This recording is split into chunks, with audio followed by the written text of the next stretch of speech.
Hello friends, मैं एकता शर्मा आपका स्वागत करती हूँ आपके अपने channel English with Ekta Sharma में। और हम पढ़ रहे थे chapter we are not afraid to die if we can all be together. कि we are not afraid to die, हम मरने से नहीं डरते हैं। If we can all be together, यदि हम सारे साथ साथ हो सके तो हम मरने से नहीं डरते हैं। और ये चैप्टर है एक सी जर्नी के बारे में, एक समुद्री यात्रा के बारे में, जिसमें एक जो फैमिली होती है वो समुद्र में यात्रा करने के लिए जाती है और बहुत सी जो प्रॉब्लम्स है उनको वो फेस करती है। और स्थिति ये आ जाती है कि उनको लगता है कि वे अब बचने वाले नहीं हैं, उनकी डेथ है वो उनको अपने सामने दिखाई देने लगती है। तब ये लाइन एक छोटा सा बच्चा जो उस फैमिली का मतलब एक मेंबर है, एक छोटा बच्चा है, वो ये लाइन को बोलता है और उसी लाइन के ऊपर इस चैप्टर का नेम है वो दिया गया है। तो हमने पढ़ा था कि किस प्रकार से उनका जो शिप था उसके अंदर एक कोई होल हो गया था और उसमें से पानी है वो अंदर आने लग गया था और किसी तरह से उसने उस गैपिंग होल को कवर किया था कैनवास से स्क्रू वगैरह लगा करके। और उस पानी, लेकिन बता रहा है कि फिर भी कुछ पानी है वो अभी भी अंदर आ रहा था, लेकिन मोस्टली जो वाटर था वो अब डिफ्लेक्ट हो रहा था, वो दूसरी साइड से निकल रहा था। आगे हम स्टार्ट करते हैं इसको। More problems arose when a hand pump started to block up with the debris floating around the cabins and the electric pump short circuited। तो देखो, मोर प्रॉब्लम्स अरोज कि और अधिक समस्याएं हैं वो उत्पन्न हुई, अरोज हुई मतलब अधिक समस्याएं तब पैदा हुई व्हेन जब a hand pump started to block up, जब हमारे जो हैंड पंप थे वो ब्लॉक होने शुरू हो गए, बंद होने शुरू हो गए थे। किस वजह से? The debris floating around the cabin, की केबिन के अंदर अधिक समस्याएं तब पैदा हुई जब केबिन के चारों ओर तैरने वाली जो डेब्रिज मतलब कमरे के चारों ओर तैरने वाली जो कबाड़ जो पड़े थे, जैसे ऊपर आया था ना कि पानी अंदर आ गया था और चारों तरफ बिखरे हुए पड़े थे, क्रोकरी वगैरह, क्लॉथ्स है, तो ये बहुत सा जो कचरा, एक टाइप से कचरा था जो उसके अंदर बह रहा था। तो अब बता रहे हैं कि समस्याएं तब पैदा हुई जब केबिन के चारों ओर तैर रहे जो कचरे थे उनसे हमारा जो हैंडपंप ब्लॉक होना शुरू हो गया था, अवरुद्ध होना शुरू हो गया था। And the electric pump short circuited, और जो इलेक्ट्रिक पंप था, जो विद्युत पंप था, वो शॉर्ट सर्किट होकर के बंद हो गया था। तब ज्यादा समस्या वो उत्पन्न हुई। द वाटर लेवल अरोज थ्रेटनिंगली, जो वाटर लेवल था मतलब पानी का जो स्तर था वो रोज मतलब उठ रहा था। कैसे? थ्रेटनिंगली मतलब थ्रेटन क्या होता है? एक तरीके से किसी को अगर धमकी देते हैं, डराते हैं तो उसको थ्रेटन बोलते हैं। तो थ्रेटनिंगली मतलब एकदम भयानक रूप से, एकदम चुनौतीपूर्ण रूप से जो पानी का लेवल है, वाटर लेवल है, वो रोज यानी बढ़ गया था। Back on deck I found that two spare hand pumps had been wrenched overboard along with the four-stage sail, the jib, the dinghies and the main anchor। कि बैक ऑन डेक मतलब deck पर वापस आया जब, तो back on deck मतलब जो deck क्या होता है, जो जहाज का जो फर्श होता है उसको बोलते हैं। तो बैक ऑन डेक मतलब डेक पर वापस आने पर, आई फाउंड मैंने पाया, दैट कि डेक पे वापस आने पर मैंने पाया कि टू स्पेयर हैंडपंप्स, कि हमारे जो दो बचे हुए जो हैंडपंप थे हैज बीन रेंज्ड ओवरबोर्ड। वो ओवरबोर्ड मतलब समुद्र जो जहाज है उससे बाहर। एक बार देखो पहले भी ओवरबोर्ड वर्ड आया था जिसमें इसमें था कि ये जो राइटर है वो खुद को ओवरबोर्ड खुद को फील करता है, मतलब जहाज से बाहर खुद को फील करता है। तो वही ओवरबोर्ड है फिर से, कि हमारे जो दो बचे हुए जो हैंडपंप थे वो हैड बीन रेंज्ड ओवरबोर्ड, कि वो ओवरबोर्ड हो गए थे, वो जहाज से निकल करके वो बाहर गिर गए थे, समुद्र में गिर गए थे जो दो बचे हुए जो हैंडपंप थे। Along with the forestays sail, along with, और उसके साथ साथ क्या हो गया था, जो फोरस्टेज जो सेल था मतलब जो आगे का जो सेल यानी जो बादबान था वो भी मतलब वो भी नीचे गिर गया था। द जिब, जो जिब थी मतलब जिब वर्ड भी जो आगे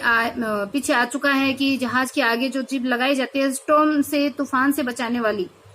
तो इसमें बताया है कि जो आगे के जो बादबान था, जो जिब था, और जो डिंगीज मतलब जो लंगर टाइप जो थे, डिंगी मतलब छोटी नावों को बोलते हैं। द मैन एंकर, और जो मुख्य एंकर जो था, मैन जो लंगर था, मतलब ये सारी चीजें हैं वो समुद्र में गिर गई थी। किसके साथ साथ? दो बचे हुए हैंडपंप के साथ साथ हमारा जो फोरस्टेज सेल, जीप, डिंगी और जो मैन एंकर थे वो सब समुद्र में गिर गए थे, क्योंकि वो बड़ी लहर आई थी और धक्के के साथ वो सारे नीचे चले गए। और ये सारी चीजें देखो जहाज के काम आने वाली चीजें हैं। Then I remember we had another electric pump under the chart room floor, कि देन फिर आई रिमेम्बर मतलब मुझे याद आया, कि फिर मुझे याद आया कि we had another electric pump under the chart room floor, कि चार्ट रूम फ्लोर के नीचे, मतलब जो चार्ट रूम है उस फ्लोर के नीचे, उस फर्श के नीचे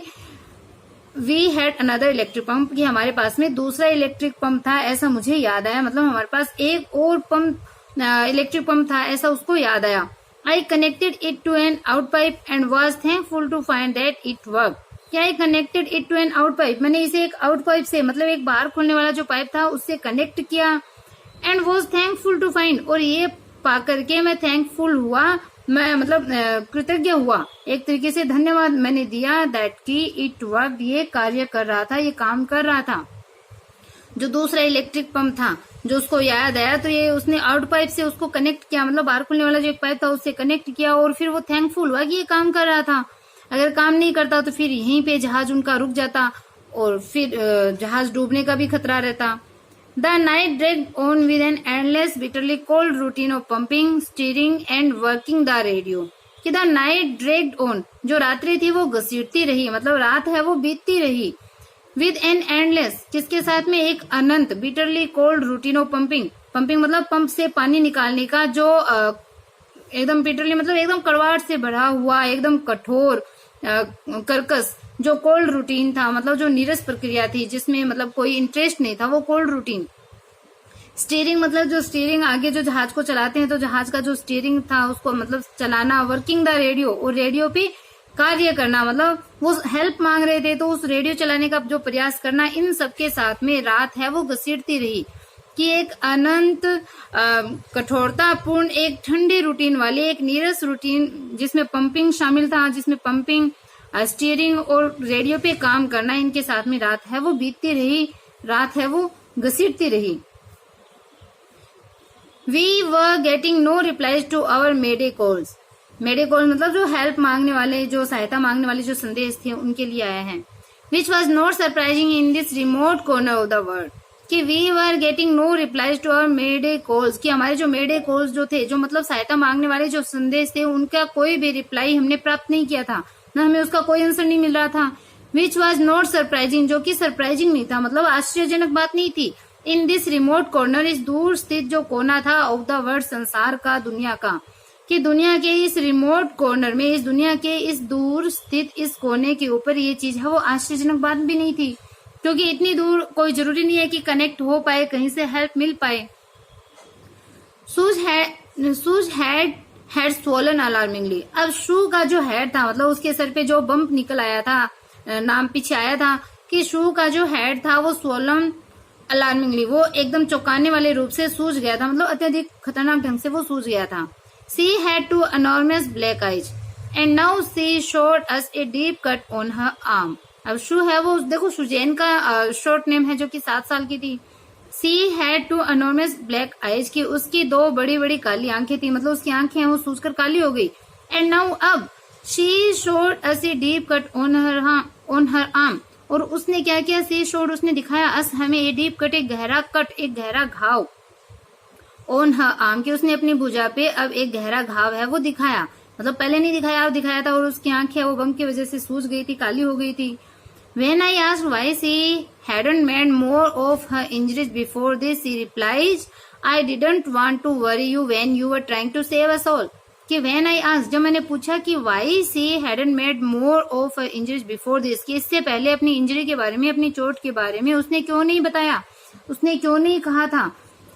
She replied, उसने उत्तर दिया कि I didn't want to worry you, मैं आपको वरी नहीं करना चाहती थी, आपको चिंतित नहीं करना चाहती थी। When you were trying to save us all, जब आप हम सबको बचाने की, to save us all मतलब हम सबको बचाने की जब आप कोशिश कर रहे थे, तो मैं आपको वरी नहीं करना चाहती थी, आपको चिंतित नहीं करना चाहती थी। By morning on January 3rd, the pumps had the water level sufficiently under control for us to take 2 hours rest in rotation. कि भाई मॉर्निंग ऑन जनवरी 3rd मतलब 3 जनवरी को सुबह जो pumps had the water level sufficiently under control, कि pump ने उस water level को, पानी के स्तर को पर्याप्त रूप से अंडर कंट्रोल कर लिया था, नियंत्रित कर लिया था। To take 2 hours rest in rotation, की रोटेशन के अंदर मतलब बारी बारी से हम 2 घंटे का जो रेस्ट है वो हम कर सकते थे। इस प्रकार से पर्याप्त रूप से पानी का स्तर है वो पंप से अंडर कंट्रोल हो गया था 3 जनवरी को सुबह के टाइम तक। but we still had a tremendous leak somewhere below the waterline. And on checking, I found that nearly all the boats. पहले यहाँ देख लेते हैं कि but we still had a tremendous leak somewhere below the waterline. but लेकिन हम अभी भी एक बड़ा लीक है वो somewhere कहीं पे रखते थे below the waterline की waterline के नीचे, मतलब जल रेखा के नीचे अभी भी कोई विशाल, कोई ट्रिमेंडस यानी कोई बड़ा लीक है वो कहीं पे था, मतलब अभी भी कहीं पे एक बड़ा लीक था वाटर लाइन जल रेखा के नीचे। ऑन चेकिंग, और चेक करने पे आई फाउंड, मैंने पाया दैट कि नियरली ऑल द बोट्स की ये जो लगभग पूरी जो बोट थी वो कि all the boat's main rib frames were smashed down to the keel, कि ये जो पूरी जो बोट थी उसकी जो मैन रिफ फ्रेम मतलब लकड़ी की जो पूरी फ्रेम थी, मतलब ये जो पूरा जो शिप था, ये पूरी जो जहाज थी वो स्मैश डाउन, वो सब स्मैश्ड हो गई थी, मतलब टूट फूट गए थे। टू द कील मतलब जो लकड़ियों का एक लंबा फ्रेम होता है उसको बोलते हैं। तो लंबाई तक जैसे लकड़ियां ऐसे जैसे जहाज के ऊपर लगी हुई थी, तो बोल रहे हैं कि जहाज की जो मुख्य जो लकड़ियों की जो फ्रेम थी उसके साथ साथ पूरी कील तक, मतलब पूरे लंबाई तक वो लकड़ियों की फ्रेम है वो स्मैश डाउन हो गई थी, टूट गई थी। In fact there was nothing holding up a whole section of the starboard hull except a few cupboard partitions, कि इनफैक्ट वास्तव में there was nothing holding up a whole section of the starboard, कि जो स्टारबोर्ड यानी जो जहाज का जो दायां हिस्सा था उस पूरे हिस्से को, पूरे सेक्शन को होल्डिंग अप मतलब पकड़े रहने में या बनाए रखने के लिए, खड़ा रखने के लिए देयर वाज नथिंग, वहां पे कुछ भी नहीं था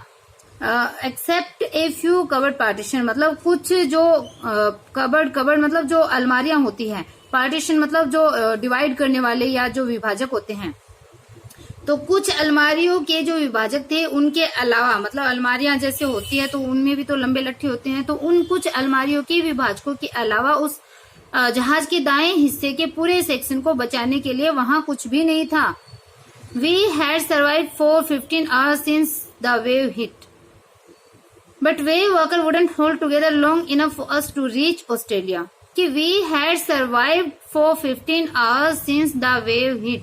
कि जब से ये जो वेव जो लहर थी कि लहर के टकरा जाने के बाद हमने 15 घंटे तक सरवाइव कर लिया था, हम 15 घंटे जीवित रह चुके थे। बट लेकिन वेव वॉकर जो उनकी बोट का नेम था, जहाज का नाम था, कि जो वेव वॉकर थी वो वुडंट होल्ड टुगेदर, कि वो हमें होल्ड नहीं कर सकती थी, हमें हमारे साथ बना नहीं रह सकता था लॉन्ग इनफ, पर्याप्त रूप से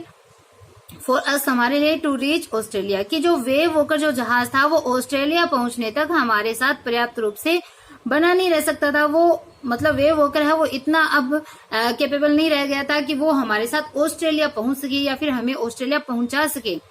आई checked a charts and calculated that there were 2 small islands a few hundred kilometers to the east,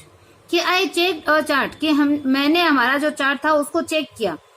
तो मैंने उसको चेक किया एंड कैलकुलेटेड और गणना करी दैट कि there were 2 small islands a few hundred kilometers to the east, कि east की तरफ, पूरब की तरफ कुछ 100 किलोमीटर मतलब कुछ 100 किलोमीटर दूर 2 छोटे आइलैंड है वो वहां पे थे। तो उसने क्या किया, जो हमारा चार्ट था मैंने उसको चेक किया और कैलकुलेट किया, गणना करी कि पूर्व में कुछ 100 किलोमीटर पे 2 छोटे आइलैंड है वो वहां पे थे, 2 छोटे आइलैंड वहां थे। तो ये चीज है वो उसने कैलकुलेट करी थी कि 2 छोटे द्वीप वहां पे थे। Oil Amsterdam was a French scientific base, कि आयल जो एम्स्टर्डम था, ये आइलैंड का नेम है कि उनमें से एक जो एम्स्टर्डम था वो क्या था, was a French scientific base, कि वो एक फ्रेंच यानी एक फ्रांसीसी जो साइंटिफिक बेस था, एक फ्रांसीसी वैज्ञानिक केंद्र है वो था ये जो आयल एम्स्टर्डम जो बताया है। Our only hope was to reach these pinpricks in the vast ocean, कि और ओनली होप कि हमारी एकमात्र आशा थी वो टू रीच पहुंचने की, these pinpricks, कि इस पिन मतलब इस छोटे से मतलब पिन जैसे सुई की जो नोक होती है, सुई की नोक जितने बड़े जो आइलैंड है, मतलब छोटा सा जो आइलैंड है इन द वास्ट ओशन, कि इतने बड़े ओशन में, इस विशाल महासागर में उस पिन पे, उस सुई के नोक समान उस द्वीप पे पहुंचना ही हमारी एकमात्र आशा थी। तो देखो किस प्रकार से उनके सामने स्थिति आई है। But unless the wind and seas abated so we could hold sail, our chances would be slim indeed, कि but unless the wind and seas abated, कि जब तक कि ये जो हवा और समुद्र जब तक अपने आप को अबेट मतलब कम नहीं कर देती, मतलब जब तक हवा और समुद्र की जो लहरें हैं वो अपनी गति जब तक कम नहीं कर दे, जब तक इनकी गति कम नहीं हो जाए, वी कुड होस्ट सेल, तो हम वहां पे जो पहुंच सकते हैं, होस्ट मतलब वहां पे चढ़ाव करना, वहां तक पहुंचना है, उसके हमारे जो चांस है वो स्लिम थे, मतलब कम थे। वहां पे हमारी जो पहुंचने की संभावनाएं हैं वो वास्तव में कम ही होगी अगर हवा और समुद्र की गति अगर कम नहीं हो जाए। यदि उनकी गति कम नहीं हो जाती है तो जो हमारा सेल है, सेल मतलब जो हमारा बादमान है, और हम अगर उस सेल को, बादमान को अगर हम होइस्ट यानी अगर हम उसको नहीं लगा पाते हैं, अगर उसको हम नहीं चढ़ा पाते हैं, बादमान मतलब जहाज के अगले हिस्से के ऊपर, तो जो जहाज का अगला हिस्सा है वही तो समुद्र को, जो जहाज को तूफान से बचाता है, तो वो आगे से देखो डैमेज हो गया था, पीछे आई भी थी। तो ये बता रहा है कि उस विशाल समुद्र के अंदर अगर हम हवा और समुद्र की जो लहरें हैं उनकी अगर वो अबेट नहीं हो जाती, उनकी गति अगर कम नहीं हो जाती है, और अगर हम सेल को नहीं लगा पाते हैं, बादमान नहीं लगा पाते हैं, तो और chances would be slim Indeed, तो वास्तव में हमारे जो चांसेस हैं, जो संभावनाएं हैं वो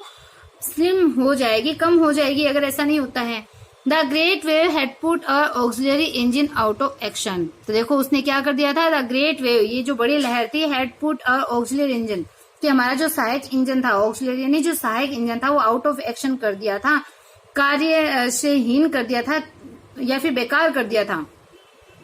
क्रियाहीन कर दिया था। उस बड़ी लहर ने हमारे सहायक इंजन को बेकार कर दिया था, खराब कर दिया था। On January 4, after 36 hour of continuous pumping, we reach the last few centimetres of water, कि ऑन जनवरी 4 की 4 जनवरी को 36 आवर ऑफ कंटिन्यू पंपिंग की 36 घंटे लगातार पंपिंग करने के बाद, पंपिंग मतलब पंप से पानी निकालने के बाद, जहाज से पानी निकालने के बाद 36 घंटे तक लगातार, we reach the last few centimetre of water, तो हम कहाँ पहुंचे,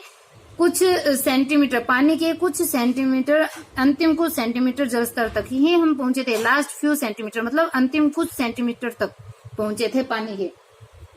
तो 36 घंटे तक वो लगातार पंपिंग कर रहे हैं, लेकिन फिर भी कुछ सेंटीमीटर तक ही वो पहुंचे थे।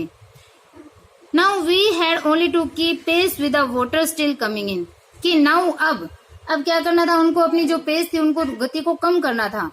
तो ये बता रहे हैं कि नाउ अब we had only to keep pace, कि हमें पेस रखनी थी, हमें गति रखनी थी, with the water still coming in, कि पानी जो आ रहा था मतलब आने वाले पानी को निकालने के लिए, कमिंग इन मतलब आ रहा जो पानी था उसको निकालने के साथ ही, उसके निकालने जितनी गति ही वो हमें रखनी थी, उस शिप की, वेव वॉकर की जो गति है वो आने वाले पानी को निकालने तक ही रखनी थी। We could not set any sail on the main mast, कि वी कुड नॉट सेट, हम सेट नहीं कर पाए थे, क्योंकि जब तक सेल नहीं लगेगा या फिर जो बादबान नहीं लगाया जाएगा तो जहाज का बचाव है वो कैसे होगा लहरों से। और अब वो कर रहे हैं कि गति कम क्यों करनी है, आ रहे पानी को निकालने जितनी गति, क्योंकि we could not set any sail on the main mast, कि जो मैन मस्ट था मतलब जो मुख्य मस्तूल था वहां पे हम कोई सेल नहीं लगा पाए थे, वहां पे हम कोई बादबान नहीं लगा सकते थे। Pressure on the rigging would simply pull the damaged section of the hull apart, कि pressure on the rigging, जो rigging मतलब रस्सियों पे पड़ने वाला जो प्रेशर था, would simply pull the damaged section, कि वो जो डैमेज सेक्शन था मतलब जो एकदम टूटा फूटा जो हिस्सा था, द हल अपार्ट, उस हल का, हल मतलब उस जहाज के जो टूटा फूटा हुआ जो हिस्सा था, जो डैमेज सेक्शन था, उसको रस्सियों पे पड़ने वाला दबाव है वो अपार्ट कर सकता था, अलग कर सकता था। मतलब अगर हम वहां पे लगाते, जो वो बात करें ना बादबान लगाने की ओर, तो ये बोल रहे हैं कि हम नहीं लगा सकते थे। क्यों नहीं लगा सकते थे, कि अगर वो बोल रहे हैं कि अगर वो लगाते वहां पे बादबान, अगर वो वहां पे लगाते तो जो रस्सियों पे जो दबाव पड़ता, कि प्रेशर ऑन द रिगिंग, जो रस्सियों पे दबाव पड़ता, तो वो जो डैमेज सेक्शन था, उस जहाज के पीछे का हिस्सा बता रहे हैं कि पूरा डैमेज हो गया था, तो उस डैमेज सेक्शन को अलग कर सकता था और फिर उनका जो जहाज है वो वहीं पे ही रुक सकता था। तो मतलब उनके इसलिए वो वहां पे वो जो बादबान है वो नहीं लगा सकते थे। तो so we hoisted the storm jib and headed for where I thought the two island were, कि सो इसलिए we hoisted the storm jib, कि हमने जो स्टॉर्म जिप जो थी मतलब तूफान से बचने वाला जो जिप था, उसमें प्रयोग किया जाने वाला जो जिप था उसको हमने यूज किया, एंड हेडेड फॉर, और आगे बढ़े, कि सो वी होस्टेड मतलब लगाया, उस स्टॉर्म जिप को लगाया, एंड हेडेड फॉर, उस सेल को तो बादबान को तो नहीं लगाया, लेकिन जो स्टॉर्म जिप था उसको लगाया, and headed for where I thought the two island were, और जहां मैंने उन 2 आइलैंड के बारे में सोचा था वहां पे हेडेड फॉर मतलब आगे बढ़े, उस दिशा में हम चल पड़े। लीड करने के लिए हेडेड फॉर आता है।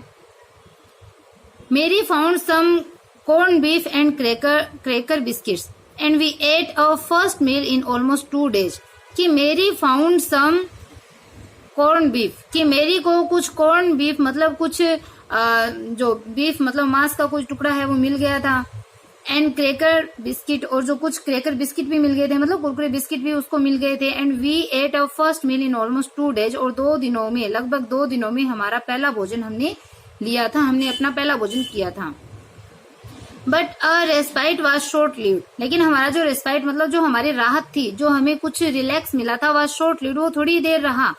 Eight 4 PM black clouds began building up behind us, कि 4 बजे, शाम को 4 बजे जो काले बादल थे वो हमारे पीछे, बिहाइंड अस मतलब हमारे पीछे बिल्डिंग अप यानी बनने शुरू हो गए थे, मतलब शाम को 4 बजे वापस काले बादल बनना शुरू हो गए. Within the hour the wind was back to 40 knots and the seas were getting higher, कि विद इन द ओवर, एक ही घंटे में जो हवा थी वो वापस से 40 नोट पे थी, मतलब जो हवा की गति है वो 40 नोट हो गई थी, 40 नोट प्रति hour. And the seas were getting higher, और समुद्र है वो एकदम हायर हो रहा था, मतलब समुद्र में ऊंची लहरें उठने लग गई थी. The weather continue to deteriorate throughout the night and by dawn on January 5th our situation was again desperate, कि the weather continue to deteriorate throughout the night, कि पूरी रात को जो वेदर था, मौसम था वो डिटेरियोरेट यानी खराब हो रहा था, पूरी रात्रि को जो मौसम था, वेदर था, वो लगातार खराब होता गया, खराब हो रहा था. And by dawn on January 5th, और 5 जनवरी को सूर्योदय के समय मतलब सुबह के टाइम में, dawn यानी सूर्योदय का समय होता है. A situation was again desperate, हमारी जो सिचुएशन थी, स्थिति थी, वो वापस से क्या हो गई थी, डेस्परेट हो गई थी, एकदम हताशा से भरी हुई हो गई थी, निराशाजनक हो गई थी, क्योंकि मौसम है वो वापस से वैसे ही खराब होने लग गया था, और उनकी हालत, उनकी जहाज की स्थिति भी ऐसी नहीं थी कि वो बच पाए, तो उनकी स्थिति है वो बहुत ही डेस्परेट हो गई थी. अब देखो क्या है कि when I went in to comfort the children, कि when I went in to comfort the children, जब बच्चों को मैं कम्फर्ट देने के लिए गया, मतलब जब बच्चों को सांत्वना देने के लिए मैं अंदर गया. जॉन ने पूछा कि daddy are we going to die, कि क्या हम मरने जा रहे हैं.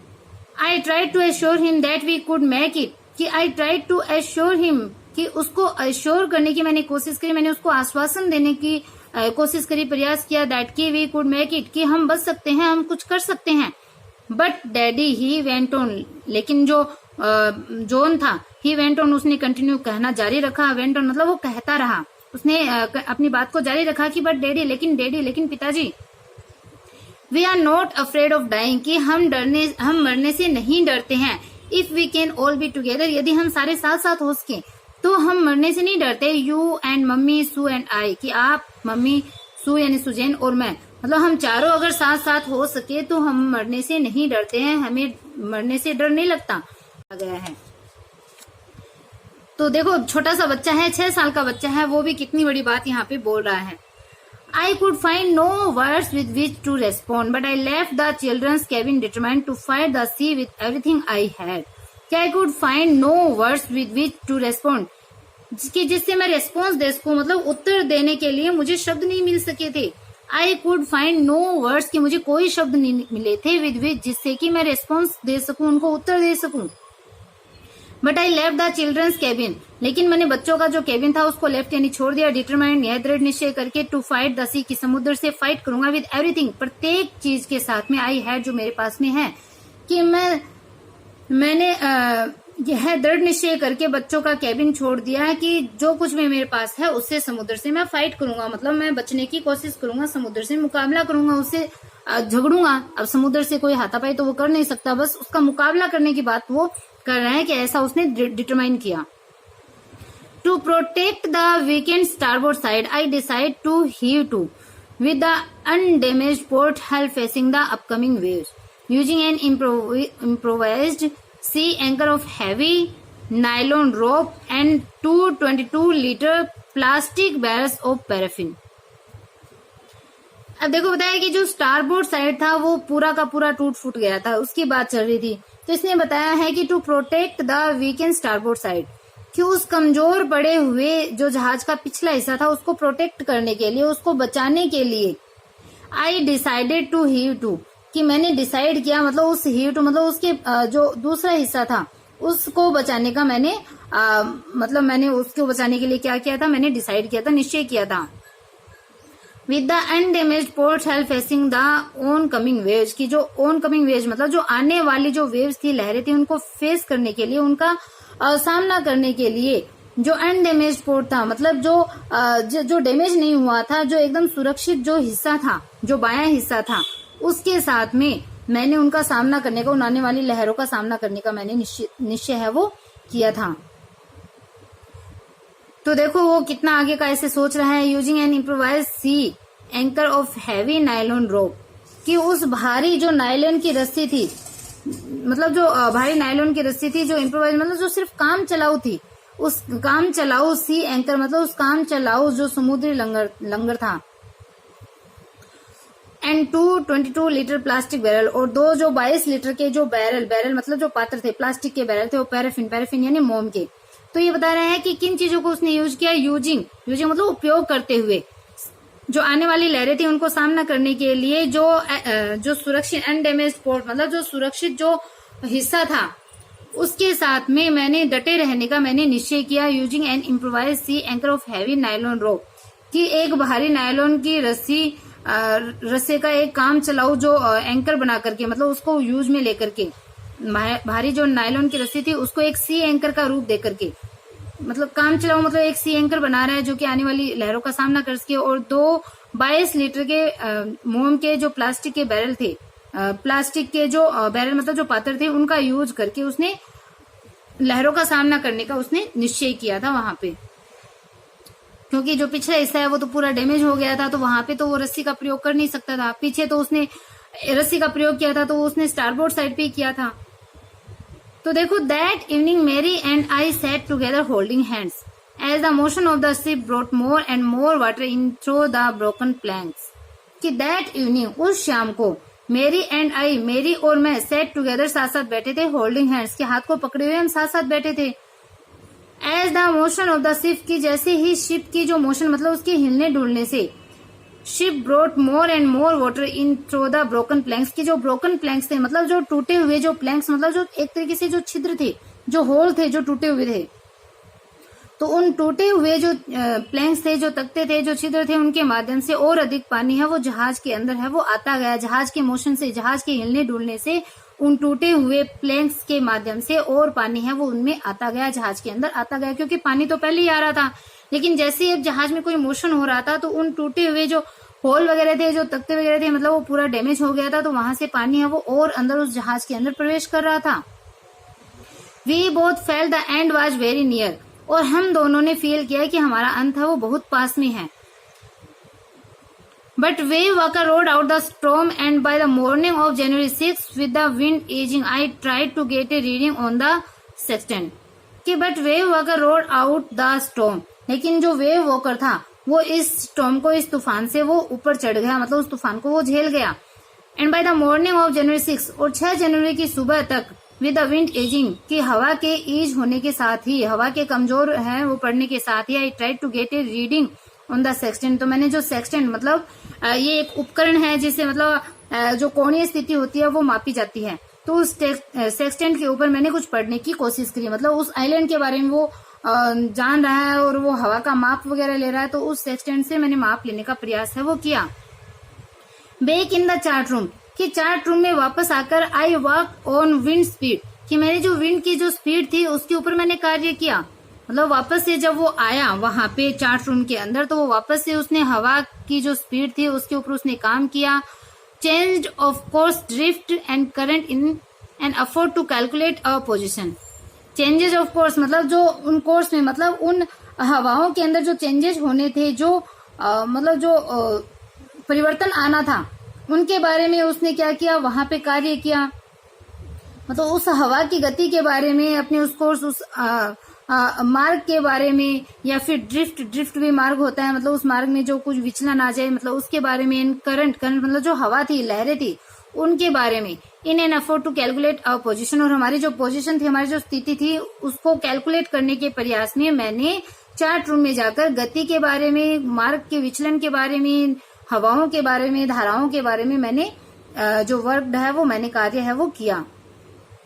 The best I could determine was that we were somewhere in 150,000 kilometer ocean looking for a 65 kilometer wide island. कि the best I could determine, कि जो सबसे अच्छा डिटरमाइन, जितना अधिक मैं कर पाया था, जितना अधिक निश्चित मैं कर पाया था, वो था कि we were somewhere in 150,000 kilometre of ocean, की 150,000 किलोमीटर वाले समुद्र के अंदर हम 65 किलोमीटर चौड़ा आइलैंड है, उसको लुकिंग फॉर, मतलब उसको हम तलाश रहे थे, उसको हम ढूंढ रहे थे। ये चीज मैं कैलकुलेट कर पाया था, इस चीज का तय है मैं कर पाया था। While I was thinking Sue movingly painfully joined me, कि वाइल आई वॉज थिंकिंग, जब मैं सोच रहा था, तो शू मूविंग पेनफुली, कि दर्द के साथ, पेनफुली मतलब दर्द के साथ चलती हुई, शू है वो मेरे पास आई, मुझे ज्वाइन किया। The left side of her head was now very swollen and her blackened eye narrow to slits, कि the left side of head, उसके हेड का, उसके सिर का जो बायां हिस्सा था वो पूरी तरह से सूज गया था, मतलब बहुत अधिक स्वोलन उसमें आ गया था। And her black and I, और उसकी जो काली हो चुकी जो आंखें थी, पहले आया था ना उसकी आंखें काली हो गई थी, वो एकदम क्या हो गई थी अब, नैरो टू स्लिट, मतलब एकदम नैरो हो गई थी, एकदम संकरी दरार सी बन गई थी, मतलब बस एक पतली सी लाइन बची थी, उसकी आंखें एकदम पूरी बंद हो गई थी। She gave me a card she handmade, she gave me a card, उसने एक कार्ड मुझे दिया, सी हैडमेड जो उसने बनाया था, तो उस कार्ड को उसने मुझे दिया। On the front, she had drawn caricature of Mary and me with the words, कि on the front, कि इसके फ्रंट के ऊपर, मतलब इस कार्ड के ऊपर उसने मेरी और मेरा कुछ शब्दों के साथ में मेरी और मेरा एक कैरिकेचर मतलब एक कार्टून है वो बनाया था, और उस पे शब्द भी लिखे हुए थे, उन शब्दों के साथ में मेरी और मेरा एक कार्टून बनाया था। Here are some funny people, कि यहाँ पे कुछ फनी पीपल है, कुछ मजाकिया लोग हैं। Did they make you laugh, क्या उन्होंने आपको हंसाया? I laughed a lot as well, क्या I laughed a lot as well, कि मैं तो खूब हंसी थी, मैं तो काफी हंसी थी। Inside was a message, और इसके अंदर एक मैसेज था कि oh how I love you both, कि मैं आप लोगों से कितना प्रेम करती हूँ, कि oh अरे how I love you both, कि मैं आप दोनों से कितना प्रेम करती हूँ। So this card is to say thank you, so इसलिए this card is to say thank you, इसलिए ये कार्ड है कि आपको धन्यवाद कर सकूं, आपको धन्यवाद देने के लिए ये कार्ड है। And let's hope for the best, और हम बेस्ट की, हम सर्वश्रेष्ठ की हम आशा करते हैं। Somehow we had to make it, कि सम हाउ किसी भी तरीके से, we had to make it, हमें इससे विजय होना है, हमें इससे बाहर निकलना है। ये चीज है वो कार्ड पे मैरी ने उसने शू ने लिख के दी। I check and re check my calculation, मैंने अपने जो कैलकुलेशन थे, मेरी जो गणनाएं थी, उनको मैंने चेक किया, वापस से चेक किया, मतलब बार बार मैंने उसको चेक किया। We had lost a main compass and I was using a spare which had not been corrected for magnetic variation, कि we had lost our main compass, कि हमारा जो मुख्य जो कंपास था, मतलब जो इससे हम दिशा वगैरह का हम ध्यान कर सके, दिशा वगैरह का जांचने वाला जो यंत्र होता है, जो मुख्य कंपास, उसको हम खो चुके थे। And I was using, और मैं प्रयोग कर रहा था a spare, एक बचे हुए का, मतलब एक काम चलाओ जो बचा हुआ जो एक ऐसे ही जो यंत्र था, उसका मैं प्रयोग कर रहा था। which had not been corrected, जो कि सही नहीं किया गया था, for magnetic variation, जो कि मैग्नेटिक वेरिएशन के लिए, जो कि चुंबकीय जो अंतर होता है उसके लिए तैयार नहीं किया गया था, उस बचे हुए अतिरिक्त यंत्र का उपयोग हम कर रहा था, उसको यूज में कर रहा था। I made an allowance for this and another estimate of the influence of the westerly currents which flow through this part of the Indian Ocean, तो I made an allowance for this, इसके लिए मैंने जो allowance दी, मतलब मैंने अपनी अनुमति दी, मतलब मैंने इस बात को स्वीकार किया, इस संभावना को स्वीकार किया। एंड अनदर एस्टिमेट, और जो दूसरा एस्टिमेट था, दूसरा मूल्यांकन मैंने किया, किस चीज पे? Of the influence of the westerly current, कि वेस्टर्ली मतलब जो पश्चिमी जो करंट्स मतलब धाराएं थी, उन पश्चिमी धाराओं के प्रभाव का मैंने अनदर एस्टिमेट किया, उसके दूसरा एक मूल्यांकन किया। विच flow through this part of the Indian ocean, जो कि फ्लो मतलब बह रही थी, थ्रू दिस पार्ट इस हिस्से में, ऑफ द इंडियन ओशन, जो कि इस भारतीय महासागर के अंदर, इस हिंद महासागर के इस हिस्से के अंदर बहती रहती है। मतलब उन पश्चिमी धाराओं के बारे में, उस पश्चिमी धाराओं के प्रभाव के बारे में मैंने अनदर एस्टिमेट किया, दूसरा मूल्यांकन किया, जो कि इस हिंद महासागर के इस हिस्से में बहती रहती है। मतलब उन धाराओं के बारे में अब वो गणना कर रहा है कि धाराएं हैं वो किस साइड में बहनी चाहिए, किधर आनी चाहिए, और कहाँ हमें चलना चाहिए, किस गति से चलना चाहिए, ये सारी चीजें कैलकुलेशन है वो कर रहा है। अबाउट 2 PM के लगभग 2 बजे, शाम के 2 बजे, आई वेंट ऑन डेक, मैं डेक पे गया, and asked Larry to steer a course of 85 degree, and asked, और कहा, लैरी से कहा, टू स्टीयर, स्टीयर को मतलब उस जहाज का संचालन करने के लिए, ए कोर्स ऑफ 185 डिग्री, कि जहाज को 185 डिग्री पे चलाने के लिए, स्टीयर मतलब जो गियर है, जो स्टीयर है या फिर जो व्हील है, वो संचालन करने के लिए, जहाज को चलाने के लिए स्टीयर होता है, जहाज को चलाना,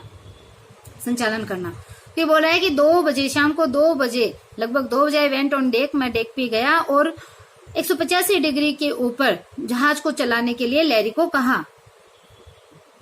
उसने क्या कहा? इफ वी वर लकी, यदि हम लकी हुए, यदि हम भाग्यशाली होंगे, तो I told him with A conviction, मैंने अपना जो कन्विक्शन मतलब मैं कन्विक्शन नहीं कर सकता था, आई डिड नॉट फील, जिस कन्विक्शन को, I told him with A conviction, कि मैंने एक कन्विक्शन के साथ में, एक आश्वासन के साथ में उसको बताया, आई डिड नॉट फील, जिसको मैं फील नहीं कर सकता था, मतलब मैं खुद तो आश्वस्त नहीं था, लेकिन मैंने उसको ऐसा विश्वास दिलाया कि यदि हम लकी हुए तो ही could expect to see the island at about 5 PM, कि ही कुड एक्सपेक्ट, कि वो आशा कर सकता था, टू सी देखने का, द आइलैंड को एट अबाउट 5 PM, कि 5 बजे वो आइलैंड को देख पाने की आशा है, वो कर सकता था यदि हम लकी हुए तो। लेकिन ऐसा मैंने उसको आश्वासन दिया था जिसके ऊपर मैं खुद आश्वासन फील नहीं कर रहा था, मतलब मुझे खुद को अपनी बात पे डाउट था, लेकिन मैंने उसको तो ऐसे ही कहा कि 5 बजे हम आइलैंड को देख लेंगे अगर हम लकी हुए तो।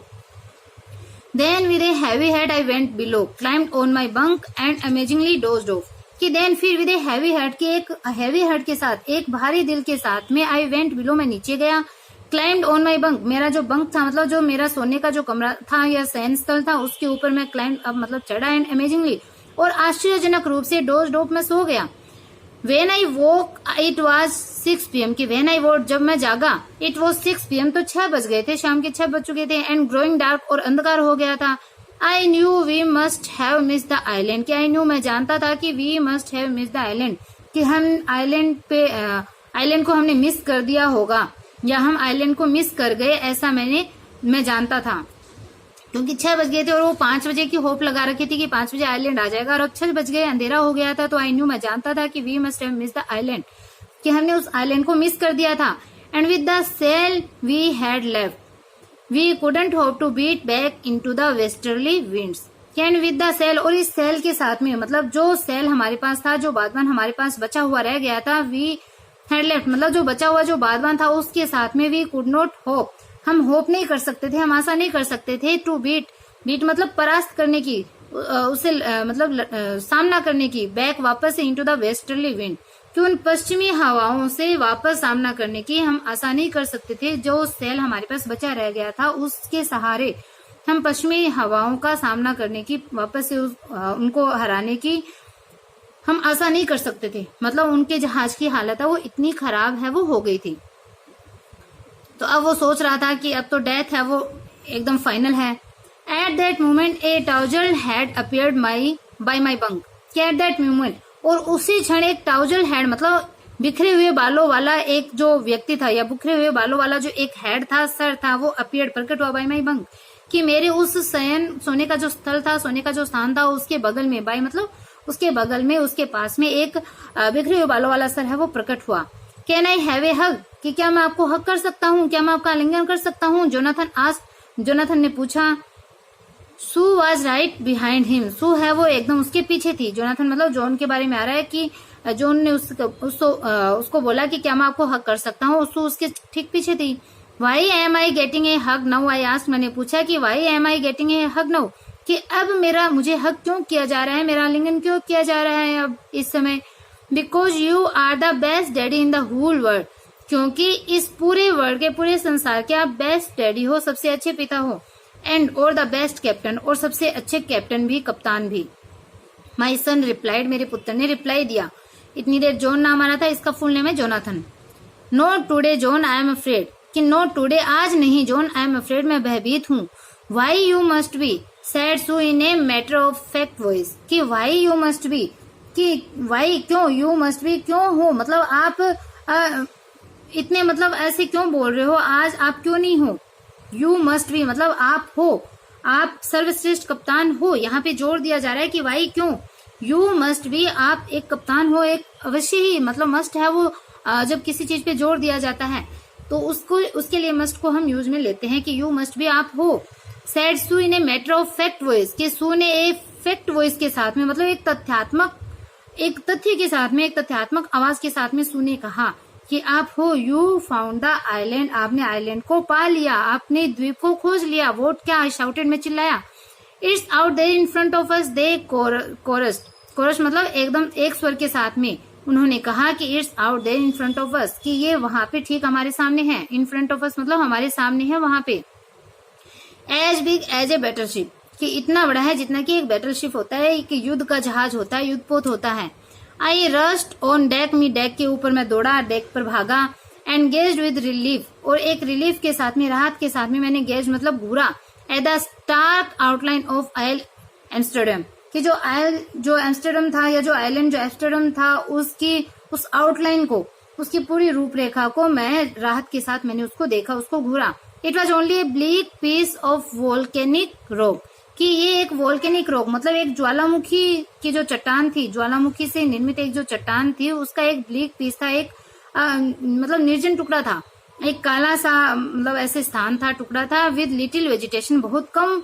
वेजिटेशन के साथ में, मतलब नए के बराबर वनस्पतियों के साथ में। The most beautiful island in the world, इस वर्ल्ड का, इस संसार का सबसे सुंदर आइलैंड, सबसे सुंदर द्वीप। तो उनको एक बहुत ही अच्छा द्वीप भी मिल गया। देखो, we anchored off shore for the night and the next morning all 28 inhabitants of the island cheered as they helped us ashore, कि we anchored off shore for the night,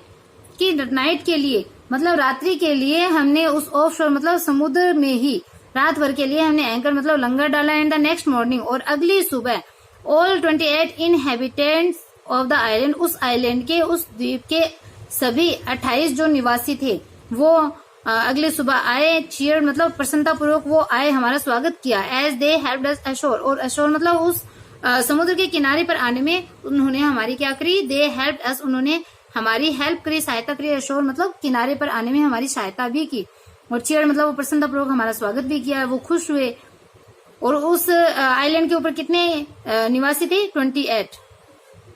with land under my feet again, कि दोबारा से जो land है वो मेरे पैरों के नीचे थी, तो पुनः मेरे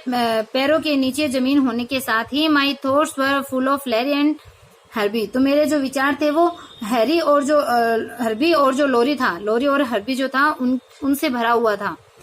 cheerful and optimistic under the direst stress, कि उस डायरेस्ट स्ट्रेस में भी मतलब उस भयानक जो तनाव वाले जो पल थे उनमें भी वो चीयरफुल मतलब हैप्पी रहे, और ऑप्टिमिस्टिक मतलब आशावादी बने रहे थे। And Mary who stayed at the wheel for all those crucial hour, और उन क्रूशियल आवर में मतलब उन सभी कठिन पलों के अंदर जो मेरी है वो व्हील के ऊपर टिकी रही, व्हील पे वहां पे डटी रही, उस स्टीयरिंग व्हील पे डटी रही वो। मोस्ट ऑफ ऑल, और सबसे अधिक, I thought of A 7-year-old girl, और सबसे अधिक मैंने उस 7 साल की लड़की के बारे में सोचा। तो देखो, जब वो किनारे पे आ गए थे तब वो बता रहा है कि दोबारा से मेरे पैरों के नीचे जमीन होने के साथ ही मेरे विचार है वो लोरी हर्बी से फुल थे, भरे हुए थे, जो कि उन कठिन स्ट्रेस वाले टाइम में भी खुश रहे और आशावादी बने रहे। और मेरी के भी विचार थे जो कि उन क्रूशियल आवर में, उन संकट के घंटों में वो पूरे टाइम व्हील पे, जो स्टीयरिंग व्हील था, उस व्हील के ऊपर वो टिकी रही। और सबसे अधिक मेरा विचार उस 7 साल की लड़की के बारे में था, मतलब मेरे माइंड में उस 7 साल की लड़की के बारे में मैंने सोचा। आई थॉट मतलब सोचा कि who did not want to worry about a head injury, कि who did not want us to worry, जो कि हमें वरी चिंतित नहीं करना चाहती थी, अबाउट ए हेड इंजरी, कि जो अपने सिर की चोट के बारे में हमें चिंतित नहीं करना चाहती थी। We subsequently took 6 minor operation to remove a recurring blood clot between skin and skull, कि जो सर की इंजरी थी वो देखो कितनी खतरनाक हुई थी। वी सब्सिक्वेंटली टुक, जिसने बार 6 जो ऑपरेशन थे वो लिए थे, माइनर ऑपरेशन जिसके हुए थे, टू रिमूव हटाने में, ए रिकरिंग मतलब बार बार होने वाला जो ब्लड क्लॉट था, मतलब ब्लड क्लॉट क्या होता है, एक रक्त का थक्का सा जम जाना बिटवीन स्किन एंड स्कल, कि स्किन यानी चमड़ी और स्कल यानी जो खोपड़ी है उनके बीच में बार बार रक्त का थक्के को, बार बार बढ़ने वाले जो रक्त का थक्का था उसको हटाने के लिए, जिसे 6 माइनर ऑपरेशन है वो किए गए थे, 6 माइनर ऑपरेशन जिसको लेने पड़े थे। तो उस लड़की के बारे में मैंने सोचा। End of A 6-year-old boy, और उस 6 साल के बच्चे के बारे में भी मैंने सोचा। Who was not afraid to die, जो कि मरने से नहीं डरता था। मतलब उन सब के जो विचार थे वो सारे मेरे माइंड में थे, मतलब वो सब इस कठिन परिस्थितियों में उसके साथ रहे, उस राइटर के साथ रहे। और यहाँ पे अपना चैप्टर है वो खत्म होता है। मुझे पता है ये चैप्टर बहुत ही इंटरेस्टिंग था। अगर आप लोगों ने पूरा इस चैप्टर के अंदर अपने अगर कल्पना करी है तो आई हो, मतलब मेरे को ऐसा लगता है, मैं आशा कर सकती हूँ कि आपने भी एक तरीके से उस समुद्री यात्रा को अपने अंदर फील किया, आपने अनुभव किया है, जैसे हम खुद उस समुद्री यात्रा में से निकले हैं, इतनी कठिनाइयों में से निकले हैं। एक फिल्म की स्टोरी के समान ये चैप्टर है वो हमारे सामने आया है कि ऐसे ऐसे फिल्म भी बनाई जा सकती है इस चैप्टर के ऊपर। तो चैप्टर अगर पसंद आया, अगर पढ़ाया वो पसंद आया, चैनल को लाइक सब्सक्राइब करना बिल्कुल भी ना भूलें। अब बात करते हैं अपने क्वेश्चन के ऊपर। तो क्वेश्चन का जवाब आपको देना है कि उन्होंने, मतलब जो यहाँ पे जो जॉन और सू के जो फादर थे, तो उन्होंने मतलब कितने किलोमीटर की यात्रा उन्होंने करी थी, और मतलब कितने किलोमीटर जो समुद्र था उसके अंदर जो आइलैंड है वो कितना बड़ा था, उस आइलैंड का जो साइज है वो कितना बड़ा था, कितने, एक तो उस ओशन का जो साइज था उसमें भी किलोमीटर वाइज आया है, ओशन का साइज भी, उस साइज को आपको बताना है, और एक जो आइलैंड का साइज आया है उस आइलैंड के बारे में भी आपको बताना है। उन दोनों चीजों के बारे में आपको बताना है। और सेकेंड आपको क्वेश्चन बताना है कि जो जहाज का संचालन है वो कितने डिग्री के ऊपर करने के लिए कहा, जब फाइनली वो आइलैंड पे पहुंच रहे थे, जब उसने लास्ट अपना कैलकुलेशन जब उसने किया था राइटर ने, तो उसने जब बोला था, लोरी को बोला था कि जहाज है वो कितना डिग्री पे चलाया जाए, कितने डिग्री पे संचालन करने के लिए उसको, तो आपको जहाज का संचालन कितनी डिग्री पे करना है ये बताना है। और सेकेंड आपको बताना है कि ओशन का साइज और जिस आइलैंड को वो ढूंढ रहे थे एम्स्टर्डम, उस आइलैंड का साइज, इन दोनों का आपको बताना है। Okay, bye, have a nice day.